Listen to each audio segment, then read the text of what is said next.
Sanibingelela ngoSolomon. Yazi kunabantu abaye bafone kakhulukazi bebuza ngezinto njengamaphupho. Uyayibona lento le, umuntu afone ethi hey dokotela, yazi kuba nesikhathi ngiphuphe ngindiza. Phuphe indiza. Athi kunesikhathi mina ngiphuphe ngindiza. Kunesikhathi mina ngiphuphe ngisidla. Kunesikhathi maybe lento lena yenzeke twice. Ngiphuphe ngidliwa izinja noma inyoka. Okay, siqale la. Yabona bogogo, uma uzophupha lezo zinto,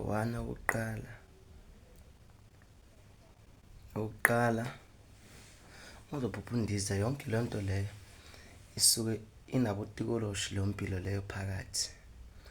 Uma uzophupha udla, yabona abantu abaphupha bedla, uyaphupha umuntu esedlile noma edla, uzoya emsebenzini lo muntu kwesinye isikhathi, yabo.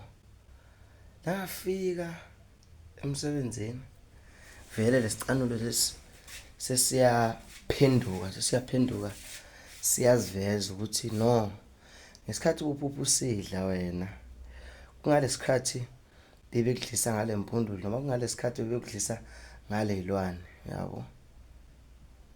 The only thing eyenzekayo lapho, omunye umuntu yazi ekuphupheni kwami konke lokho kugcina kuzwakala la esiswini ukuthi no, nari ngabi, yabo, ngathi ngavumitha, yabo.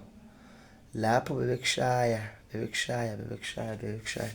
Ukhumbuleke ukuphupha into la kanjalo kuyisicanulo lesikhulu sometimes. Isicanulo nje esikhulu ngoba uyakhona ukuthi ukhuluma nomuntu babathe ukuthi wasinza kusukela uphuphe ngaleyo ndlela.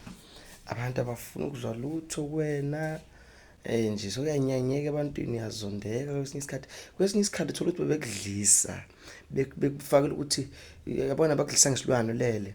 Omunye umuntu aza adabuka ama-lips, yabona into kanjalo. Omunye azabe nephunga elibi nje kwayena. Uthola ukuthi nje sometimes siyaqumbelana, siyareza.